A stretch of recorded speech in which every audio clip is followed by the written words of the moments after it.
예, 어제 핸드폰으로 문자가 왔어요. 어떤 문자가 왔을까? 한파주의보래요. 그래서 나는 얼어 죽을 줄 알았더니 아이도 살아있잖아요. 한파주의보. 난 깜짝 놀랐어요. 좀 호들갑이 심하다 이렇게 생각이 듭니다.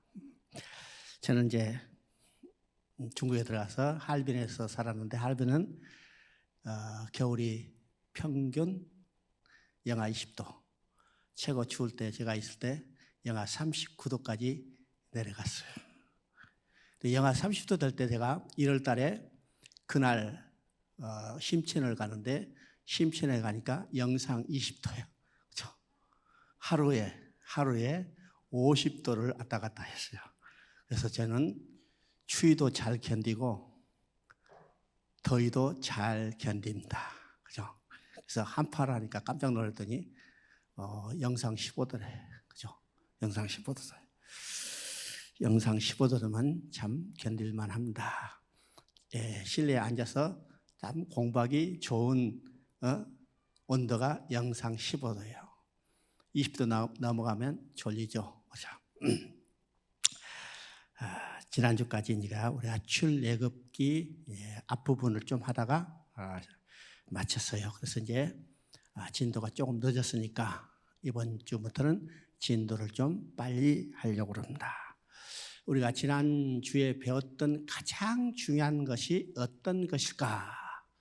우리가 지난주에 배웠던 가장 중요한 것은 창세기 12장에 하나님께서 아브라함이 주신 약속입니다. 그렇죠? 아브라함이 주신 약속. 아브라함이 주신 약속이 오늘 누구에게 주셨다고 그랬어요? 오늘 나에게 주신 약속이요. 하나님이 아브라함에게 복음을 전했는데 그 복음이 오늘 누구에게 전해졌어요? 나에게 전해졌습니다. 그러니까 지난주에 배운 가장 핵심은 뭘까? 바로 아브라함이 주신 약속입니다. 약속이요? 그러면 아브라함이 주신 약속이 어떤 것일까? 이 약속의 내용을 우리가 정확히 알아야 한다고 그랬죠? 그러면 아브라함이 주신 약속은 첫째는 자손이요, 두 번째는 땅이요, 세 번째는 복이라고 했습니다. 그러면 이 자손은 궁극적으로 예수 그리스도라고 했습니다. 예수 그리스도. 이것이 갈라디아서 3장 16절에 정확히 나와 있습니다. 많은 자손을 가리켜 말하되 곧 한 사람 예수 그리스도라고 했습니다. 이 말은 예수 그리스도를 믿는 사람들이 많아져. 그래서 하나님 백성이 많아지는 거죠. 그래서 하나님 큰 나라를 이루시게 됐습니다. 여러분, 셀 수 없는 많은 사람들, 여기 어디 나오는가? 계시록 7장 9절에 나옵니다. 그죠? 계시록 7장 9절에는 구원받은 사람을 두 방면에서 이야기해요. 앞의 부분은 14만 4천입니다. 이건 땅에 전투하는 교회를 이야기하는 거고 그것이 바로 어디에 있냐면 하늘에 있는 거예요. 하늘에 누가 있어요? 하늘에 셀 수 없는 많은 무리. 곧 하늘에 셀 수 없는 많은 무리는 누구예요? 예수 믿고 하나님의 백성이 된 하나님 나라에 사는 하나님의 백성들을 이야기합니다. 그죠? 이것이 자손에 대한 약속이에요. 두 번째는 땅입니다. 땅은 육적으로는 가나안 땅이지만은 영적으로는 우리가 돌아갈 천국 본향입니다. 그래죠? 세 번째는 하늘에 속한 모든 신령한 복이라고 했습니다. 세상적인 복이 아니고 땅에 있는 복이 아니고 육적인 복이 아니고 물질적인 복이 아니고 하늘에 속한 모든 신령한 복. 이 모든이라는 이 개념은 인간의 이성으로 셀 수 없는 모든 것이라고 했죠. 하늘에 속한 모든 신령한 복은 인간이 누리며 살 때가 있었는데 언제요? 창세기 1, 2장 때입니다. 아담이 범죄하고 하나님 앞에 쫓겨나기 전에 하나님과 함께 살면서 누렸던 복입니다. 그런데 범죄하고 쫓겨나자 복을 상실했죠. 언제 복을 회복할 수 있어요? 하나님께 다시 돌아가면 돼요. 누구를 통해서? 예수 그리스도를 통해서. 그래서 성경적 복은 그리스도 안에서, 이 중요한 전제입니다. 그리스도 안에서 하늘에 속한 모든 신령한 복입니다. 이것이 아브라함에게 주셨던 약속이고 5번이나 약속을 해주시고 이 약속을 아브라함이 죽자 누구에게 계승됐어요? 이삭에게 계승하고 또 이삭에게 계승했던 약속을 그 아들 야곱에게 계승합니다. 그래서 그리고 하나님이 땅에 대한 약속을 성취하기 위해서 야곱의 가족을 애굽으로 내려보내고, 그죠? 애굽으로 내려보내서 큰 민족을 이룬 다음에 이제는 출애굽에서는 자, 애굽에 내려갔던 하나님의 백성을 다시 돌아오게 하는 겁니다. 그래서 출애굽기 2장에서는 모세가 출생해요.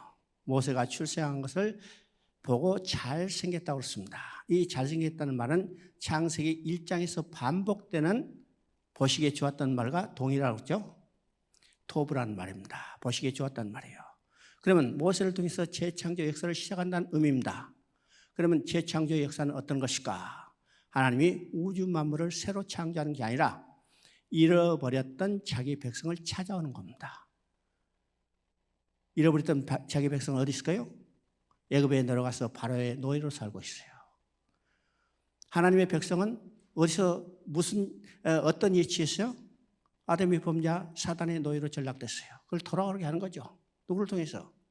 모세가 태어나며 잘생긴 것을 보고 곧 모세를 통해서 재창조 역사를 시작하듯이 사단의 노예된 인간을 찾아오기 위해서 예수님이 탄생했어요. 예수님의 탄생을 통해서 하나님은 재창조 역사를 시작하시는 겁니다.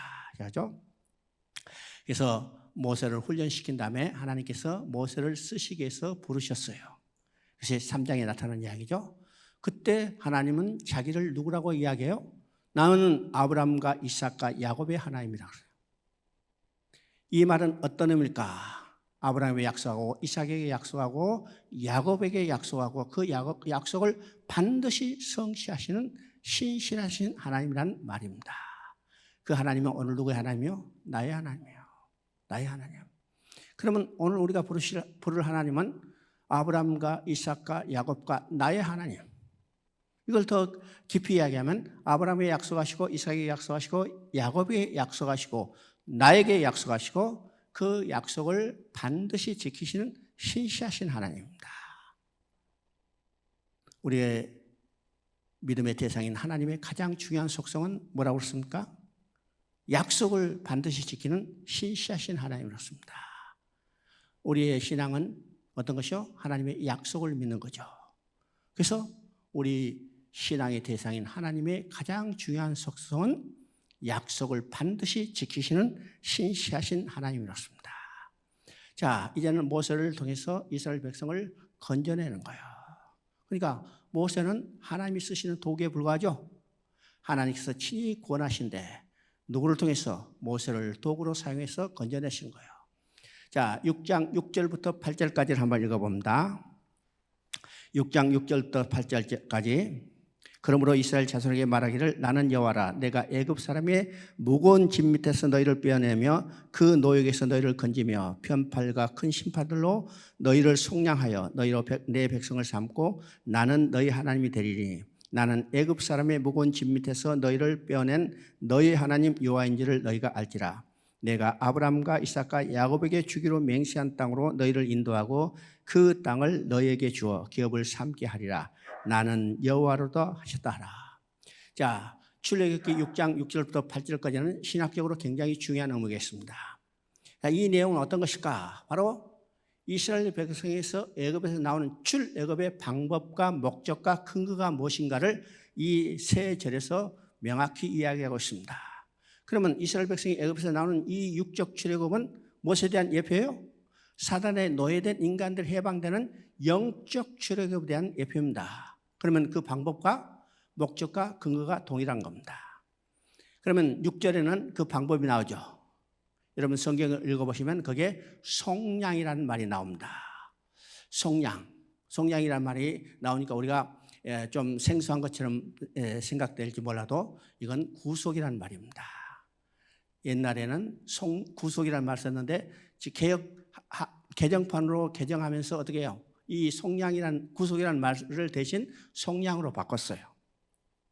생소한 것이 아니라 구속이라는 말입니다.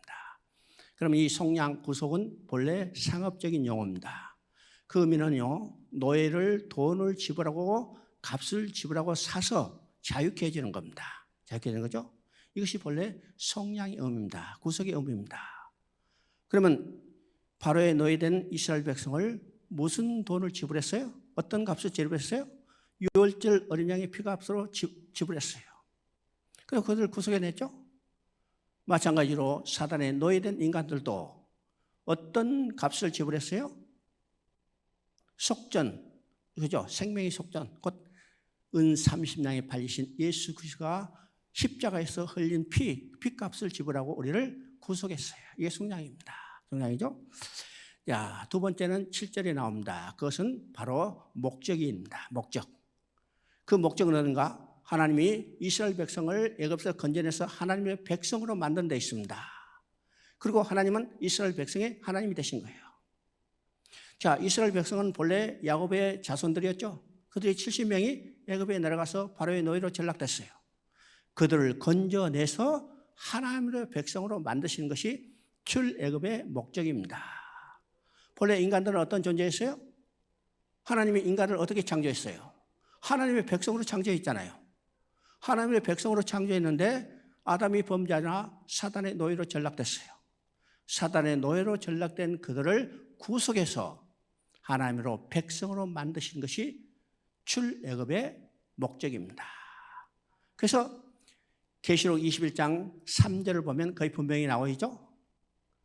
하나님의 장막이 사람과 함께 계시며 하나님이 그 백성과 함께 계시리니, 그리고 21장 6절에 다 이뤘다고 선언했어요. 무엇을 다 이뤘어요? 하나님이 그 백성을 만드시고 그 백성과 함께 사는 것을 다 이루셨어요. 이게 성경의 마지막이죠. 그러니까 출애굽의 목적이 무엇인가를 우리가 정확히 보게 되는 겁니다. 보게 되죠. 세 번째는 출애굽의 근거가 무엇인가를 이야기합니다. 그 근거는 아브라함과 이삭과 야곱에게 주기로 맹세한 땅, 그렇죠? 출애굽의 근거는 약속입니다. 맹세입니다. 이 맹세라는 말이 나는 생소할 줄은 몰라도 우리가 이미 배웠죠. 창세기 22장 16절에, 그렇죠? 아브라함에게 5번째 약속을 주실 때 첫 번째 특징이 뭐라고 써요? 맹세로 보증해 주시다는 거예요. 그러면 하나님은요, 약속만 주신 게 아니라 맹세도 해 주셨어요. 맹세의 의미는 어떤 의미가요? 하나님이 약속을 지키겠다고 모든 것보다 가장 강력하게 보증해 주시는 것이 맹세라고 그렇습니다. 바로 약속의 근거에서, 맹세한 그 근거에서 이스라엘 백성을 애굽에서 건져내시는 겁니다. 자, 11장 1절 한번 읽어봅니다. 11장 1절. 여호와께서 모세에게 이르시기를 내가 이제 오직 한 가지를 바로와 애굽에 내린 후에야 그가 너희를 여기서 보내리라. 그가 너희를 보낼 때는 여기서 반드시 다 쫓아내리라. 여러분, 이제 제가 성경 구절을 제시할 때 여러분 이제 그 PPT를 꼭 보려고 신경 쓰지 마시고 교재에 제가 친절하게 성경 구절 다 써놨어요. 그렇죠? 왜 그럴까? 성경 구절을 잘 안 찾아요. 우리가 성경을 연구할 때요, 성경 구절을 찾아야 그것을 어떻게 지금 의미가 무엇인가를 아는데, 실제로 성경을 안 찾고 그냥 설명한 내용만 읽으니까 연관이 안 되죠. 안 그래요? 그래서 제가 이번 기본 단계는, 심화 단계 때는 성경 구절 안 써요. 근데 기본 단계 교재는 내가 성경 구절을 다 써놨어요. 써놨어. 한 20년 동안 내가 성경을 가르치면서 학생들의 이 태도가 어떤가 어느 정도 알고 있어요. 그래서 성경을 잘 안 찾아보니까 아예 내가 성경 구절을 교재에 써놓고 읽으면서 그 다음에 설명을 읽어보라, 이런 의미입니다. 그래서 너무나 이게 PPT에 잘 안 보인 거, 눈도 흐리지한 거 잘 안 보인 거 보려고 신경 쓰지 마시고 교재를 쳐다보시고 교재를 중심으로 여러분이 공부를 하시기 바랍니다. 여기 보니까 11장 1절에 중요한 것은요, 한 가지 재앙을 내린 후에야 바로가 이스라엘 백성을 보낼 것이라고 했습니다. 그러면 지금 하나님께서 모세를 바로에게 보냈어요. 그래서 모세가 이스라엘 백성을 건져내기 위해서 바로 앞에 9가지 재앙을 내렸죠. 첫 번째 재앙은 모든 하수를 피로 변하는 거예요. 그 다음에 9개의 재앙은요, 온 애굽 땅이 다 캄캄해지나요. 자, 9가지 재앙을 내리는데도 바로가 이스라엘 백성을 보내지 않았어요. 그러면 우리 한번 생각해 봅니다. 왜 하나님께서 모세를 통해서 9가지 기적, 이적을 베풀었는데도 바로가 이스라엘 백성을 보내지 않았을까요? 하나님의 능력이 부족해서 한 가지 재앙으로 바로를 제압하지 못했을까요? 그래서 9가지나 내는데요. 그것도 능력이 부족하니까 보내지 않았을까요? 아니요. 하나님은 한 가지 재앙, 한 가지 기적으로도 얼마든지 바로를 제압하실 수 있어요. 노아 시대 한 번의 홍수로 인류를 멸망시켰어. 소돔과 고모라는 한 번의 유황불로 멸망시켰죠. 하나님은 얼마든지 한 가지 재앙으로도 바로를 제압하실 수 있는데 왜 9가지 재앙을 내는데도 바로가 보내지 않았을까? 바로 여기에 한 가지 재앙에 초점을 두고 있습니다. 한 가지 재앙을 초점을 뒀어요. 이 재앙 아니고는 바로가 이스라엘 백성을 절대로 보내지 않을 거라는 거예요. 그러면 이스라엘 백성이 애굽에서 나오는 것은요, 바로 이 한 가지 재앙을 통해서만 나올 수 있다는 거예요. 이 방법도 아니고 저 방법도 아니고 오직 한 가지 재앙. 그 한 가지 재앙은 어떤 것인가? 애굽의 장조가 다 죽임을 당하는 가운데 이스라엘 백성은 어린 양의 피를 통해서 한 생명도 해함을 받지 않고 애굽에서 나오는 이것을 보여주게 하는 겁니다. 그러니까 우리가 구원받는 것도 이 방법도 아니고 저 방법도 아니고 오직 한 가지. 무엇을 통해서? 유월절 어린 양의 피, 곧 예수 그리스도께서 십자가에서 흘린 피를 통해서만 우리가 사단의 노력도 해방돼서 하나님 앞에 다시 돌아갈 수 있게 되는 것을 말하고 있습니다. 그래서 이 한 가지 재앙이에요. 그래서 여러분요, 여기다가 한 가지 재앙 앞에다가 오직 한 가지 재앙을 내린 후에야, 그러면 우리가 성경을 조금 더 명확하게 이해할 수 있죠. 그래서 연필로 써놔. 오직 한 가지 재앙을 내린 후에야. 그죠? 자, 그래서 12장에는 바로 이스라엘 백성이 애굽에서 나오게 될 유월절을 어떻게 지킬 건가에 대해서 규례를 설명하고 있습니다. 자, 시간 없으니까 다 읽지 못하고 우리가 두 군데만 읽어봅니다. 12장 7절을 읽어보면 그 피를 양을 먹을 집 좌우 문설주의 임방에 바르고, 12장 13절을 보니까 내가 애굽 땅을 칠 때 그 피가 너희의 사는 집에 있어서 너희를 위하여 표적이 될지라. 내가 피를 볼 때 너희를 넘어가리니 재앙이 너희에게 내려 멸하지 아니하리라. 그러면 유월절을 지킬 때 어떻게 지키라는가? 그달 10일에 이제 양을 준비했다가 14일 저녁에 양을 잡아서 고기는 먹고 그 피는 문설주 임방에 바르라고 했습니다. 문설주 임방에 바르라. 그러면 13절에 보니까 그 피가 표적이 돼서 내가 넘어가리니 그렇습니다. 넘어가리니. 그러면 여기서 표적이 된다는 말은 두 가지 의미가 있습니다. 표적이 된다는 것은 뭐예요? 피가 표적이 된다고 했죠? 그러면 피가 표적이 되는 그 표적은 첫째는 어떤 의미일까요? 간단해요. 피 바른 집과 피 발라지지 않는 집을 구별하는 겁니다. 그러면 피 발라진 집은 누가 살아요? 이스라엘 백성이 사는 집이고, 피 발라지지 않는 집은 애굽 백성이 사는 집입니다. 간단하죠? 오늘 이야기하면 믿는 사람인가 믿지 않은 사람을 구별해 주는 겁니다. 그러면 오늘 우리 믿기 때문에 이스라엘 백성들처럼 문설주 임방에 피를 발랐을까요? 안 발랐죠? 여러분 때문에 피 안 발랐죠? 그러면 오늘 피가 발라졌을까요? 발라지지 않았을까요? 그죠? 오늘 피가 발라졌을까요? 발라지지 않았을까요? 오늘도 여전히 피가 발라졌어요. 오늘 우리의 문설주 임방에 어린 양의 피는 발라지지 않았지만은 우리 마음에 누구의 피가 뿌려졌어요? 어린 양 예수 그리스도의 피가 뿌려졌어요. 하나님은 우리 마음에 뿌려진 이 피를 통해서 보신다는 겁니다. 통해서 보시는 거예요.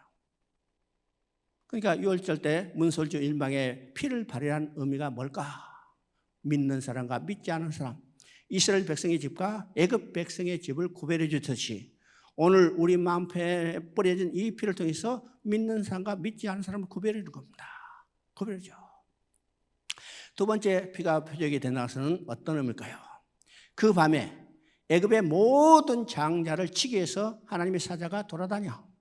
그렇죠? 이건 얼마나 무서운 재앙이냐면 애굽의 바로의 장자로부터 시작해서 옥에 있는 사람의 장자까지, 또 종의 장자까지, 심지어 가축의 첫 새끼까지 모두 죽임을 당하는 거예요. 그때 하나님의 사자가 모든 장자를 치게 해서 돌아다니다가 이스라엘 백성의 집에 딱 도착했어요. 이스라엘 백성의 집에 도착하자 문설주 임방에 발라진 그 피가 표적이 돼서 넘어간다고 했습니다. 넘어간다는 얘기 때문에 오늘 우리가 유월절이라고 합니다. 유월절. 어떤 사람이 이야기할 때 유월절이니까 6월에 지키는 절기다 해서 유월절이라고 이야기하는데요. 그 의미가 아니에요. 패스오버, 넘어가요. 유월절. 그래서 피를 보고 넘어가리라. 그러면 왜 그 밤에 애굽의 온 장자를 다 죽이는 가운데 이스라엘 백성의 집에 도착해서 그 피를 보고 넘어왔을까요? 왜 그 피를 보고 넘어왔을까? 자, 우리가 한번 생각해 봅니다. 이스라엘 백성의 집에는 죽음이 있었을까요? 없었을까요? 이스라엘 백성에게는 죽음이 있었을까요? 없었을까요? 그죠? 아리까리하죠? 이스라엘 백성의 집에는 죽음이 있었어요. 그러나 이스라엘 백성의 장자는 죽음이 없었어요. 이스라엘 백성에게는 죽음이 없었어요. 왜요? 이스라엘 장자 대신 누가 죽었어요? 어린 양이 죽었어요. 그러니까 이스라엘 백성 집에도 여전히 죽음이 있었죠. 그런데 이스라엘 백성의 장자가 죽은 게 아니라 어린 양이 죽었어요. 여기서 대속교리가 나옵니다. 대속교리가 언제 나왔었죠? 기억돼요? 언제 났을까? 창세기 22장이에요. 이삭 대신 수풀에 걸린 수양이 제물로 드려졌어요. 대속교리죠? 이스라엘 장자 대신 어린 양이 죽었어요. 내 대신 누가 죽었어요? 어린 양 대신 예수 그리스도가 죽었어요. 예수님이 이 땅에 오신 목적이 뭐예요? 죽으시게 오셨어요. 죽으시게 오셨어. 누구를 위해서 대신 죽으시게 해서? 나를 대신해서 죽게 했어요. 그래서 예수님이 말씀하십니다. 인자가 온 것은 많은 사람을 위한 대속물이 되려 함이라. 대신 죽으시고 왔다는 사실을 이야기하고 있습니다. 그렇죠? 자, 12장 2절을 한번 읽어봅니다. 여러분 12장 2절. 12장 2절은 아주 중요한 의미입니다. 이 달을 해의 첫 달이 되게 하라. 이 달을 해의 첫 달이 되게 하라. 그러면 이 달은 어떤 달이냐면 6월절이 있는 달을 말합니다. 6월절이 있는 달을 새해 첫 달이 되게 하라. 이 의미가 뭘까요? 지금 10월달이죠. 만약 그때가 10월달인데 6월절을 지켰다면 이 달을 10월달로 부른 게 아니라 뭘로 불러야 해요? 정월로 불러야 해요. 정월로. 그러면 이 달을 새해 첫 달이 되게 하라. 이건 달력을 바꾸란 말이죠. 달력을 바꾸라. 더 나아가서는 연대를 바꾸란 말입니다. 연대를 바꾸라. 연대를 바꾼다는 것은 뭐가 바뀌었다는 거예요? 역사가 바뀐 것을 말합니다. 역사요. 우리 학교 다닐 때 역사 배우죠? 왕조가 바뀌면 뭐가 바뀌었어요? 연호가 바뀌잖아요. 연호가 바뀌었다는 것은 역사가 바뀌었다는 겁니다. 역사가 바뀌었다는 거예요. 이게 놀라운 일입니다. 무엇을 기점으로 해서? 6월절을 기점으로 했어요. 6월절을. 오늘 우리가 주후 2021년이죠. 주후 2021년. 그리고 그 전은 주전이라고 그래요. 뭘 기점으로 해서? 예수님이 강림하신 것을 기점으로. 그런데 놀랍게도 예수님은 무엇을 위해서 오셨어요? 6월절 어린 양이 되기 위해서 이 땅에 오시잖아요. 죽으시기 위해서 오셨잖아요. 그러면 모든 역사는 예수님의 강림을 기점으로 역사를 연대를 세운대. 그렇죠? 예수님은 6월절 어린 양이 되시기 위해서 이 땅에 오셨어요. 그러면 역사의 기준은 뭐예요? 6월절이잖아요. 6월절. 이게 놀라운 이야기입니다. 오늘 세계 어떤 나라, 어떤 민족도요, 바로 이 연대를 쓰고 있다는 사실을 볼 때 역사의 기점은 6월절에 있고 역사의 주인은 누구라는 거예요? 역사의 주인은 예수님이라는 사실을 우리가 알아야 합니다. 알아야죠? 자, 19장을 한번 읽어봅니다. 19장 15절, 16절을 한번 읽어봅니다. 19장 15절, 16절. 세계가 다 내게 속하였나니 너희가 내 말을 잘 듣고 내 언약을 지키면 너희는 모든 민족 중에서 내 소유가 되겠고 너희가 내게 대하여 제사장 나라가 되며 거룩한 백성이 되리라. 너는 이 말을 이스라엘 자손에게 전할지니라. 자, 출애굽기는 세 부분으로 나눠진다고 했습니다. 1장부터 18장까지. 이것은 애굽에서 유월절 어린 양을 통해서 구원받아가지고 시내산까지 도착하는 과정입니다. 그래서 18장은 시내산에 도착하자, 자, 모세가 장인 이들의 조언을 받아서 그들의 행정 조직과 군사 조직을 완비하는 것을 보게 되죠. 그게 1000부장, 100부장, 50부장, 10부장. 이게 행정 조직일 뿐만 아니라 군사 조직이에요. 지금 시내산까지 도착할 때는 그들은 오합지졸이었습니다. 그죠? 아무런 조직도 없었어. 그저 큰 운동 경기가 끝나자 그 수많은 관중들이 그냥 우수수 쏟아지듯이 나오는 형태가 바로 시내산까지 도착하는 과정입니다. 그런데 시내산에 도착하면 이제는 조직을 하죠. 행정 조직을 해요. 또 군사 조직을 합니다. 여러분 보세요. 1000부장, 100부장, 50부장, 10부장, 이건 오늘 군사 조직 꼭 그대로입니다. 똑같아요. 군대 갔다 오신 분들 이제 알죠? 분대하면 10명, 소대하면 40명, 그죠? 그 다음에 중대하면 100명 조금 넘어. 다 이 조직이에요. 오늘날도 이때 사용했던 군사 조직이 그대로 사용되고 있는 것을 보게 됩니다. 그래서죠? 군사 조직을 마쳤어요.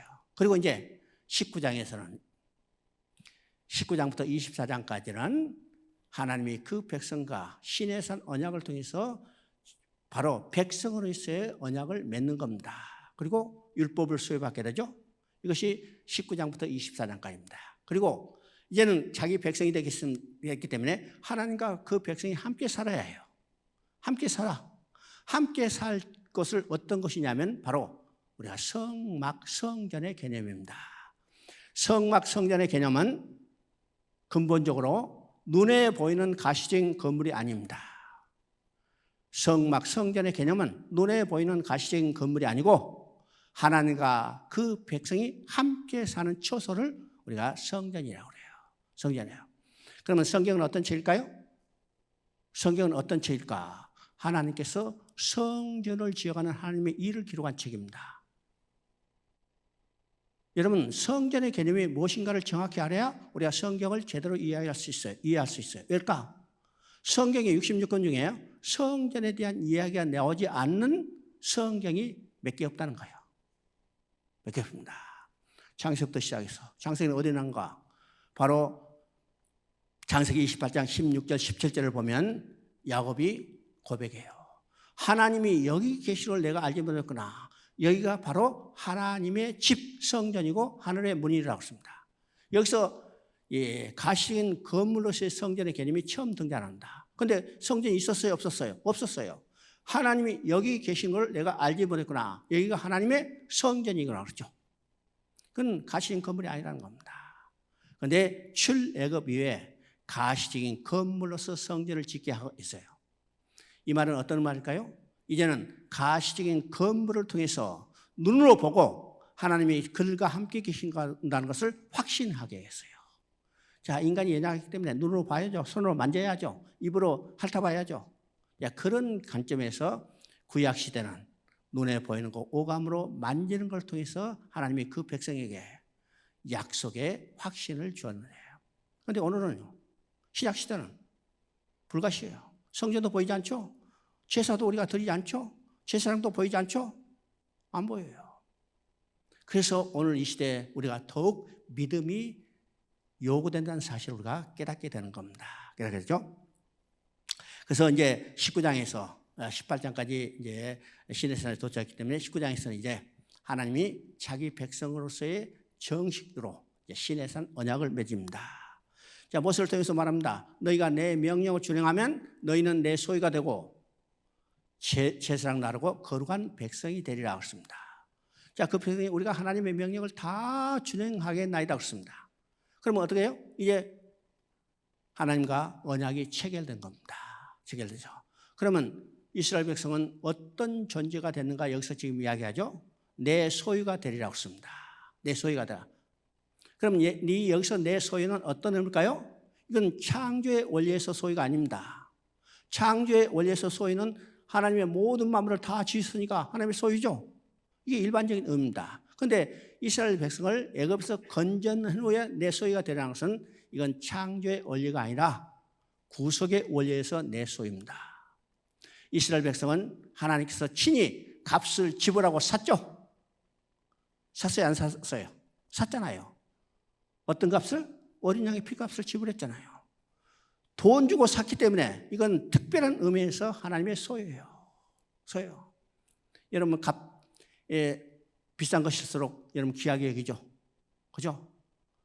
비싼 것일수록 귀하게 해요.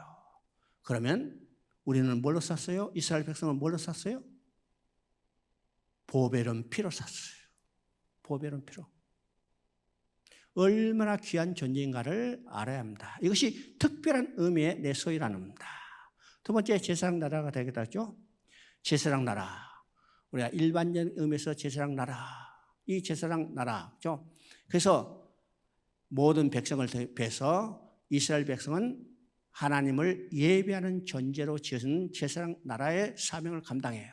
그런데 이런 일반적인 의미보다도 이스라엘 백성 후손 가운데 우리의 큰 대제사장이 나오셔서 모든 인류를 하나님 앞으로 인도할 제사장 사명을 감당하게 될 거란 겁니다.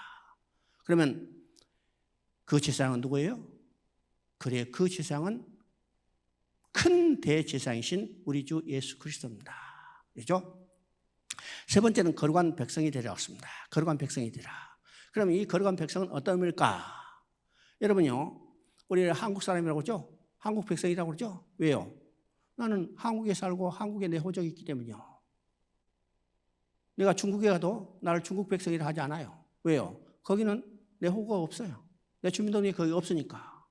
그러면 여기서 거룩한 백성이라는 것은 어느 나라 백성이에요? 어느 나라 백성? 거룩한 나라에 사는 백성이잖아요. 그러면 거룩한 나라는 어느 나라일까? 거룩한 자가 다스린 나라. 그 거룩한 자가 누구냐? 하나님이냐. 그러니까 여기서 말하는 거예요. 거룩한 백성이 된다는 것은 하나님 나라에서 하나님의 백성으로 산다는 것을 의미합니다. 이것이 내 소유가 되리라.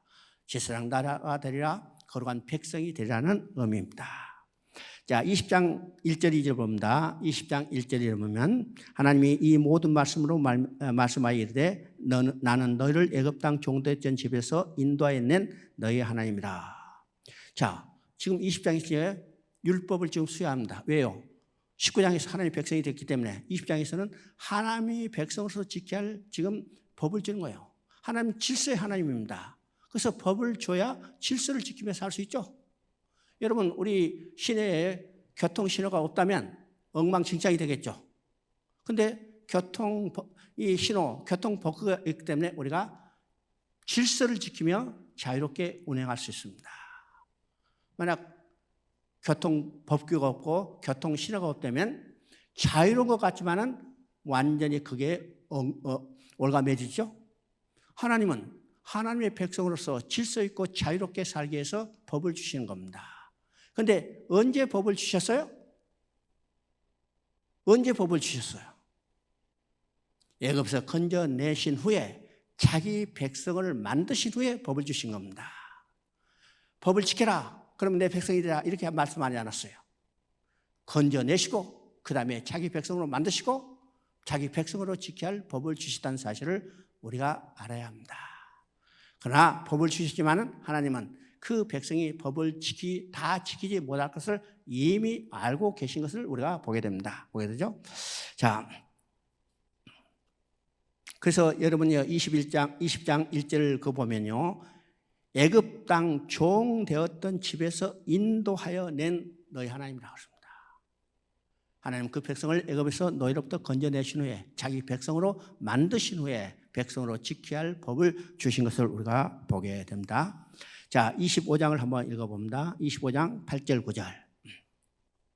25장 8절 9절을 보면 내가 그들 중에 거할 성소를 그들이 나를 위하여 짓되 무릇 내가 내게 보이는 모양대로 장막을 짓고 기구들도 그 모양을 따라 지을지니라. 자, 25장에는 지금 성막을 지는 명령을 주신 겁니다. 그렇죠?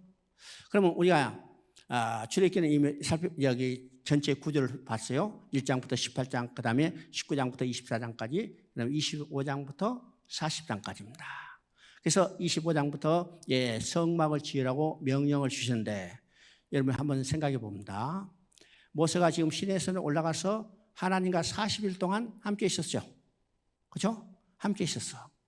40일 동안 함께 있다가 모세가 내려오면서 하나님으로부터 받아온 것이 무엇일까?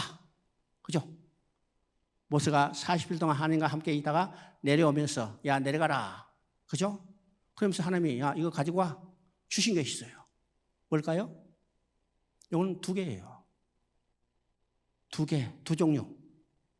두 개 하니까 야 10계명 돌파입니다 그럽니다. 그죠? 10계명 돌파. 돌판 두 개죠. 10계명 돌판이라도 그건 한 종류예요. 그죠? 두 종류를 주셨어요. 그러면 어떤 것일까? 우리는 이제 일반적으로 10계명 돌판, 율법을 주셨죠. 자, 또 하나가 줬는데 그건 뭘 줬을까? 바로 성막의 모양을 보여주시다는 겁니다. 보여주죠. 여러분 보세요.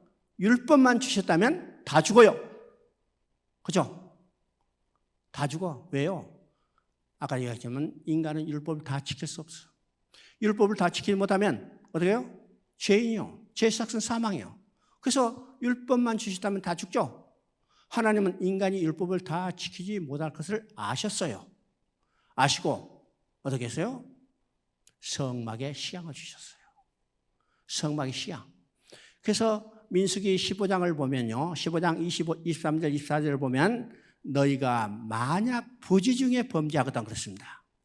하나님은 인간이 범죄할 걸 알고 계시죠? 너희가 만약 부지 중에 범죄하거든 어떻게 하라고 했는가? 번제와 속죄제를 지내라. 그러니까 율법을 다 지키지 못해서 범죄하더라도 하나님이 그것을 해결할 길을 방법을 제시했죠. 그 방법이 뭘까요? 속죄제와 번제를 드리라는 겁니다. 그러면 속죄제와 번제는 어디서 드려야 할 건가? 바로 그 속죄제와 번제를 드릴 자리를 뭘로 주셨어요? 성막의 시향으로 보여주시다는 겁니다. 그래서 성막의 시향은 어떤 것일까? 죄를 지은 인간이 그 죄를 해결하고 하나님 앞에 나아갈 길을 보여줬으니까 성막의 시향은 뭐예요? 다른 말하면 복음이요. 그러니까 율법만 주시지 않고 복음을 주신 하나님을 찬양해야 해요. 만약 성막의 시향을 주지 않았다면 하나님께 나갈 길이 없죠. 나갈 길이 없습니다. 그래서 성막을 지으라고 지금 명령하는데 여기서 성막을 지르는데 성막의 의미가 두 종류로 나타납니다. 두 종류로 나타나죠. 자, 25장 8절의 첫째 의미입니다. 내가 너희 가운데 있을 성소를 나를 위하여 짓되. 이 말은 어떤 의미요? 하나님이 그 백성과 함께 계시겠다는 겁니다. 그 백성 가운데 하나님이 함께 거하시며 그들의 함께 동거하기를 원하시는 거예요. 그죠? 이것이 첫 번째 의미입니다. 하나님의 창조의 목적이 뭐라고 했습니까? 하나님이 그 백성과 함께 사는 거예요. 우리와 함께 사는 거예요. 이것이 창조의 목적이고 인간이 떠나가자 버려두지 않으셔서 그를 돌아오게 했어요. 왜요? 함께 살게 했어요. 그러니까 성경은 하나님께서 성전을 지어가는 하나님의 일을 기록한 거죠. 그래서 성막, 성전의 첫째 의미는 하나님께서 그 백성과 함께 사는 처소라는 의미입니다. 처소라는죠. 그래서 성막을 지을 때 내가 너희 가운데 있을 성소를 나를 위하여 짓되. 두 번째 의미는 내가 보여준 모양대로 지었습니다. 여기 중요한 의미가 있습니다. 내가 그려준 설계대로 그리라 여기 지으라 하지 않았습니다. 내가 보여준 모양대로 지으라. 그러면 보여준 모양대로 지으라면 실제가 있다는 거죠. 실제가 있다는 겁니다. 그래서 이거 보고 가가지고 저 밑에 땅에 가서 이 네가 본 모양대로 성막을 지으라는 거예요. 그러면 땅에 지은 성막은 하늘에 있는 실체에 대한 그림자죠. 모형이죠. 여러분 이 사실을 잘 알아야 합니다. 왜 이 사실이 중요한가? 여러분요 히브리서는 이걸 분명히 이야기해요. 하늘에 있는 참것에 대한 그림자라고 했습니다. 모세가 지은 것은 하늘에 있는 참것에 대한 그림자죠. 그림자. 자, 그래서 모양대로 지으라고 했습니다. 그러면 이 모양대로 지을 때 구조가 어떤 것인가? 우리가 성막문을 들어서 제일 먼저 만나는 것이 뭐냐면 번제단이고 그 다음에 물두멍이죠. 그것이 지나면 성소 들어가서 오른쪽에는 진설병 떡상이 있고 왼쪽에는 등대가 있고 가운데는 분향단이 있고 또 분향단 그를 지나면 그 안에 어디로 가냐면 지성소로 들어가는 겁니다. 지성소에는 뭐가 있냐? 언약궤가 있고 언약궤를 덮는 뚜껑이 있어요. 뚜껑이 있죠? 그래서 하나님 말씀하십니다. 내가 속죄소 위에서 너희를 만나고 너희에게 말하리라. 속죄소는 하나님의 보좌예요. 시원자라고 그럽니다. 보좌. 거기서 만나고 너희를 말하리라. 이건 교제가 회복된다는 거죠. 그러면 밖에 있는 인간이 하나님을 만나러 가기 위해서는 이제 성막문에 들어와서 제일 먼저 만나는 건 어떤 것이요? 번제단이요. 죄가 해결돼야만 하나님 앞에 나아갈 길이 열리는 겁니다. 이게 성막의 구조예요. 그래서 성막의 모든 구조는 무엇을 상징하냐면 예수 그리스도를 예표하는 겁니다. 또 성막을 짓는 모든 재료도 예수 그리스도를 예표해요. 금도 예수 그리스도, 은도 예수 그리스도, 노트도 예수 그리스도, 세마포도 예수 그리스도, 해달의 가죽도 다 예수 그리스도. 그러니까 모든 재료가 예수 그리스도입니다. 또 성막에서 하는 일도 예수 그리스도의 상징이에요. 그죠? 거기서 제사를 드려요. 제사도 예수 그리스도를 예표하는 겁니다. 또 제사를 드려주는 사람 있죠? 그 제사를 드려주는 사람도 누구냐? 제사장이에요. 제사장도 누구를 예표해요? 우리의 제사장이신 예수 그리스도를 예표해요. 그러면 성막은 구조도 재료도 거기서 하는 일도 거기서 일하는 사람도 누구를 예표하냐면 다 예수 그리스도를 예표해요. 그러면 성막은 하나님이 계시고 인간의 가장 중요한 일은 하나님을 만나는 일이죠. 하나님께 돌아가는 일이요. 누구를 통해서? 예수 그리스도를 통해서 돌아갈 수 있다는 것을 보여주는 겁니다. 그러니까 성막은 눈에 보이는 복음입니다. 눈에 보이는 예수 그리스도예요. 예수 그리스도를 통해서만 하나님께 나아갈 길을 보여주고 있습니다. 자, 39장 1절을 한번 읽어봅니다. 39장 1절. 그들이 여호와께서 모세에게 명령하신 대로 청색, 자색, 홍색 실로 성소에서 섬길 때 입을 정교한 옷을 만들고 또 아론을 위한 거룩한 옷을 만들었더라. 그러면 39장은 어떤 내용이냐면 39장은 지금 성막을 완성해 가는 거죠. 그래서 모세가 백성들에게 이제 성막을 지을 각종 재료를 지으라고 지금 업무 분담을 했어요. 때가 되니까 다 가져오라고 했어요. 그래서 성막 지을 마당에다 그걸 다 펼쳐놓고 모세가 점검하는 겁니다. 첫 번째 점검이 대제사장 예복이에요. 그런데 여기서 중요한 말이 있죠. 여호와께서 모세에게 명령한 모양대로 되었더라. 여러분요, 숙제입니다. 출애굽기 39장 40장을 읽고 거기에 모세에게 명령한 모양대로 되었다는 말이 몇 번씩 반복되는가 해야 되면서요. 이번 주 숙제, 그렇죠? 이번 주 숙제. 거기에 10번이 넘습니다. 거의 20번에 가까운 것이 반복되죠? 자, 똑같은 말이 반복된다는 것은 그 말이 중요하기 때문입니다. 그러면 성막은 어떻게 지어야 해요? 여호와께서 모세에게 명령한 모양대로 지어져야 합니다. 모양대로 지어야죠. 여러분 39장 43절을 한번 읽어봅니다. 49장 33절을 보면요, 모세가 성물에 대한 모든 점검을 다 마친 후에 백성들을 축복했다고 했습니다. 백성들을 축복했다고 그러죠. 그러면 언제 모세가 백성들을 축복했어요? 여호와께서 명령한 모양대로 다 지어졌을 때 축복했어요. 만약 여호와께서 명령한 모양대로 지어지지 않았다면 그때 모세가 어떻게 했을까요? 그때도 축복했을까요? 우리 성경을 보니까 모세는 좀 성질이 급한 사람 같아요. 만약 모세가 점검하다가 하나님께서 명령한 모양대로 되지 않았다면 어떻게 했을까요? 아마 발로 차버렸을 거예요. 그렇죠? 언제 축복했어요? 하나님의 명령한 모양대로 지었을 때. 우리가 신앙생활하면서 축복받기를 원한다면 어떻게 해요? 축복받기를 원한다면 하나님 말씀대로 우리가 살아야 해요. 왜요? 우리 자신이 하나님의 성전이잖아요. 우리 안에 지어진 성전이 하나님 말씀대로 지어져야 그때 축복받을 수 있는 거죠. 40장을 봅니다. 40장 33절을 보면요, 이제는 성막이 완공됐어요. 성막이 완공됐죠. 34절을 보니까 구름이 해막이 덮이고 하나님의 영광이 충만했습니다. 여기서 구름은 하나님의 임재를 상징한다고 그랬죠. 구약에 하나님의 임재를 상징할 수 두 가지 있습니다. 첫째는 불, 하나는 구름이라고 했습니다. 그죠?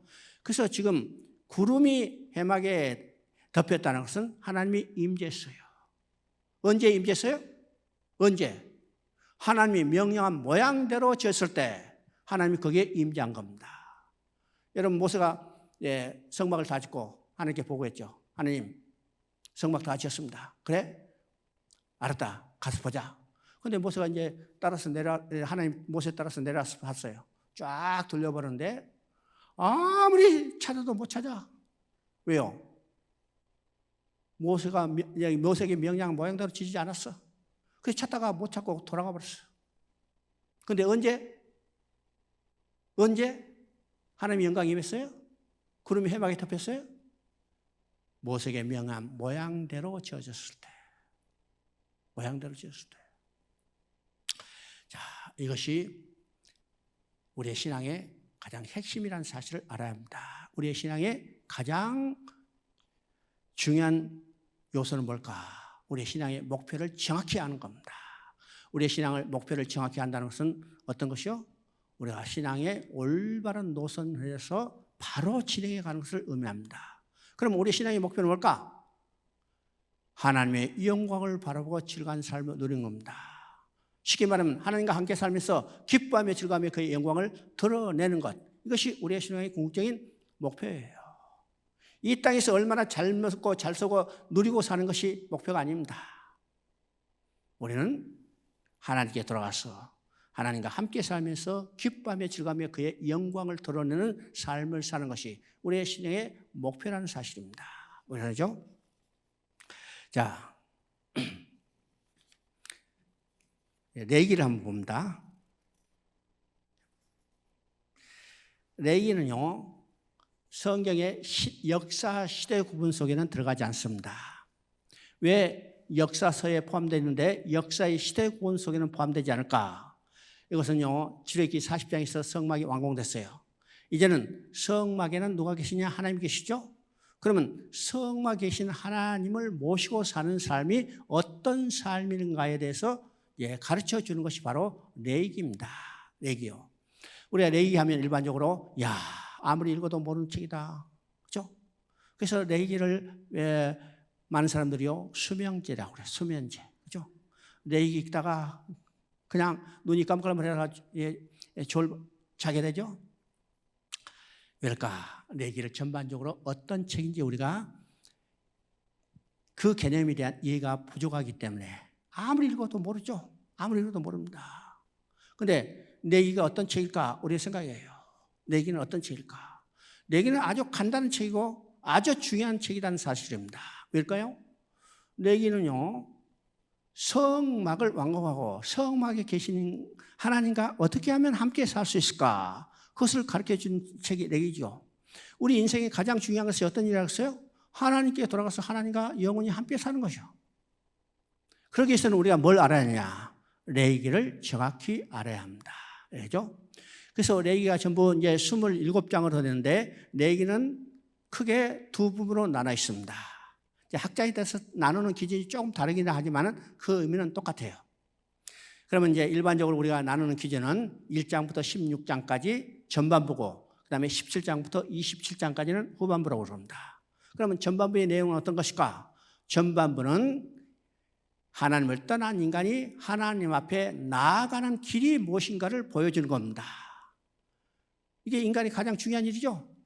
하나님을 떠난 인간이 하나님 앞에 나아가는 길이 무엇인가 그것을 보여주는 것이 레위기 전반부입니다. 그러면 이 레위기 전반부를 한마디로 말하면 하나님 앞에 나아가는 길은 구약에서 어떤 방법일까요? 대제사장이 드리는 제사를 통해서 하나님 앞에 나아갈 수 있어요. 대제사장이 드리는 제사를 통해서 하나님께 나아갈 수 있어요. 그래서 레위기 전반부는 뭐가 나와요? 제사법이 나와요. 그래서 5대 제사가 나오죠. 그 다음에 뭐가 나와요? 제사장이 나와요. 제사장에 대한 규례가 나와요. 이것이 레위기 전반부의 내용입니다. 그러면 후반부는 뭘까? 지금 전반부에서 대제사장이 드리는 제사를 통해서 하나님을 찾아갔고 하나님을 만났다. 그러면 하나님을 만난 목적이 뭘까? 여러분 생각해 봅니다. 시집간 딸이 이제 명절 때 친정에 왔어. 친정에 와가지고 그냥 아양 몇 번 떨다가 돌아갈 때는 어떻게 해요? 보따리 싸가지고 다녀요. 그죠? 보따리 싸가지고. 여러분, 그동안에 못 만났으니까 하나님이 잘 계신가, 안녕하신가, 건강하신가 안부 물으러 만나러 갔어요? 그리고 내 필요한 거 조달받기 위해서 하나님 만나러 갔어요? 하나님을 만난 목적이 무엇인지를 우리 정확하게 알아야 합니다. 하나님을 만나는 목적은요, 영원히 하나님과 함께 기뻐하며 즐거워하며 그의 영광을 드러내는 삶을 살게 한 거예요. 그렇죠? 그러면 앞에서 대제사장이 드리는 제사를 통해서 하나님을 만났다면, 하나님을 만났으면 그 다음에는 어떻게 해요? 하나님과 영원히 함께 살아야 해요. 그러면 하나님과 영원히 함께 살기 위해서는 어떻게 할까? 하나님은 거룩하시니까 하나님과 함께 살기 위해서는 어떻게 해요? 거룩해요. 그래서 후반부의 핵심은 내가 거룩하니 너희도 거룩할지어다, 이 말입니다. 내가 거룩하니, 하나님이 거룩하니 너희도 거룩할지어다. 거룩해야만 너희 같이 살 수 있지 않느냐. 그래서 후반부의 내용은 한마디로 어떻게 거룩해질 건가? 성결법에 대한 여러 규례라는 사실입니다. 여러분, 이 개념만 이해한다면요, 내기가 거래 어려운 칙이 아니죠. 많은 규례들이 목적이 뭘까? 하나님과 영원히 함께 살기 위해서 우리가 어떻게 거룩한 삶을 살 건가에 대한 규례다, 이렇게 생각하면 쉬워지는 거예요. 그렇죠? 그러니까 전체적인 개념이 무엇인가를 우리가 먼저 이해가 돼야 성경을 읽을 때 우리가 그 하나하나 세부적인 것이 쉽게 우리가 이해하고 다가갈 수 있다는 사실을 우리가 보게 됩니다. 레위기 1장 3절을 한번 읽어봅니다. 레위기 1장 3절. 그 예물이 소의 번제면 흠없는 수꽃으로 회막문에서 여호와 앞에 기쁘게 바르도록 드릴지니라. 자, 1장은요, 번제의 제입니다.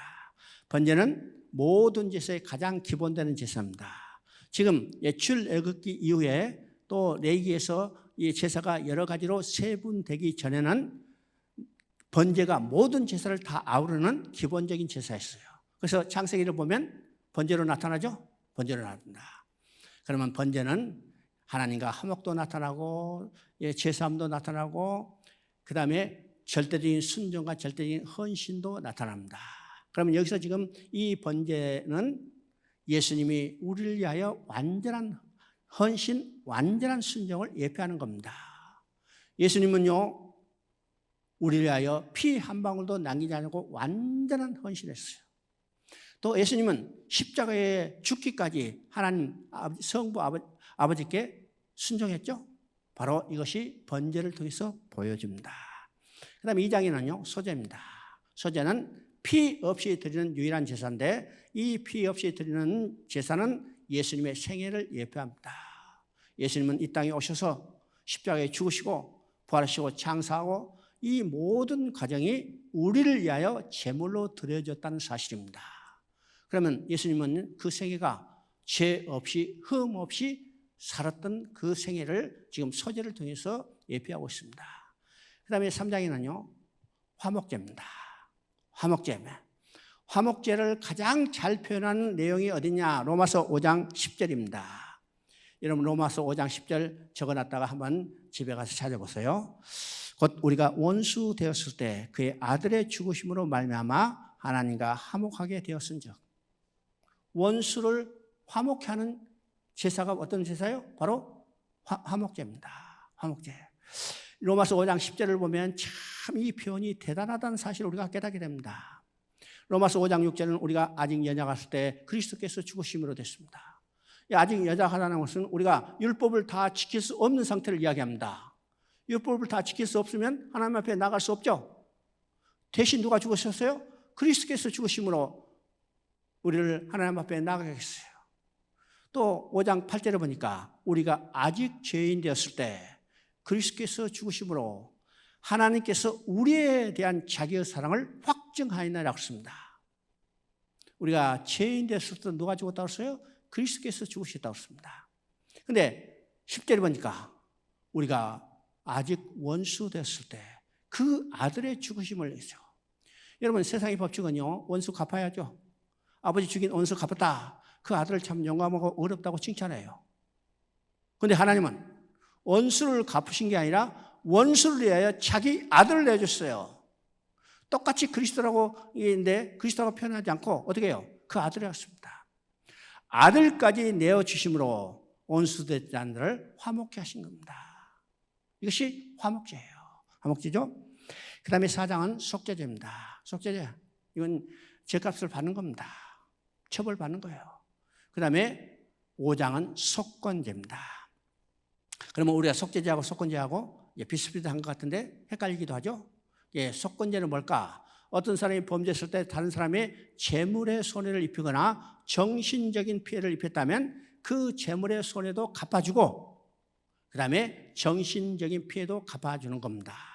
그래서 내기에서는요, 다른 사람의 손해를 입혔다면 그 손해된 액수의 5분의 1을 더해서 갚아주게 됐습니다. 그렇죠? 그러면 이사야 53장 10절에 보면 예수님이 우리를 위한 속건제물로 드려졌다고 써요. 그러면 예수님이 우리를 위한 속건제물로 드렸다는 그 속건제의 의미는 뭘까요? 예수님이 우리를 위한 속건제물을 드렸어요. 그러면 아담의 범죄로 인하여 누구의 이름이 모독받았어요? 하나님의 이름이 모독받죠. 누구의 영광이 훼손됐어요? 하나님의 영광이 훼손됐죠.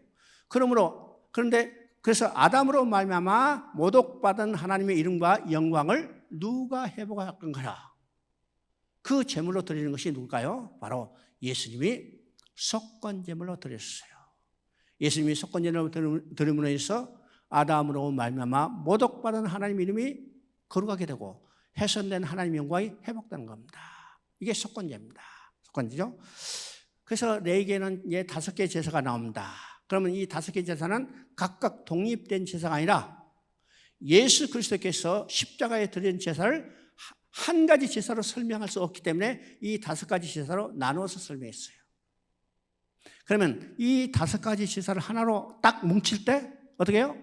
예수 그리스도께서 십자가에 드린 제사를 올바로 설명할 수 있다는 겁니다.